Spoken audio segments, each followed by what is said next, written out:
Hello আপু। Hello. আজকে তুমি কি করতেছো? Data entry? না, এক্সেলে একটি শিট তৈরি করলাম।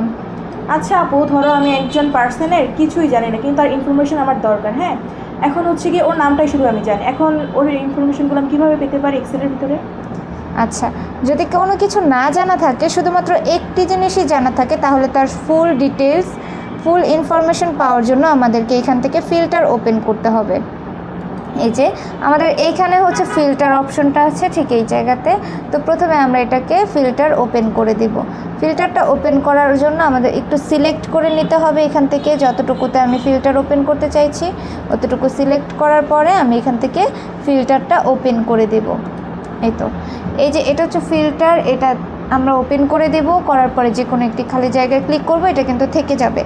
এরপরে হচ্ছে আমি শুধুমাত্র যদি তার নাম জেনে থাকি, অথবা ধরো আমি আইডি নামটাই জানি, তো তুমি কার ইনফরমেশন খুঁজতেছো তুমি এটা নাম দিয়ে খুঁজে নেবে। আমি এখান থেকে আইডি নংটা দিয়ে দেখাচ্ছি।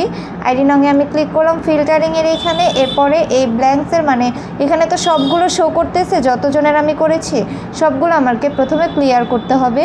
ক্লিয়ার করার পরে এই জায়গাতে আমি জাস্ট তার আইডি নংটা দিয়ে দিব। লাইক আমি 6 নাম্বার দিলাম। তো 6 নাম্বার দেওয়ার পরে আমি এখানে ওকে করে দিব।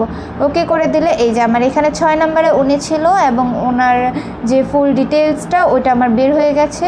তো এখান থেকে এবার আমি যদি আবারও আমার আগের শিটে চলে যেতে চাই, তাহলে আমি Ctrl Z দিয়ে চলে যেতে পারবো, অথবা ফিল্টারিংটা অফ করে দিলে আমি আবার আগের জায়গায় চলে আসতে পারবো। ধন্যবাদ আপু তোমাকে এটা দেখানোর জন্য।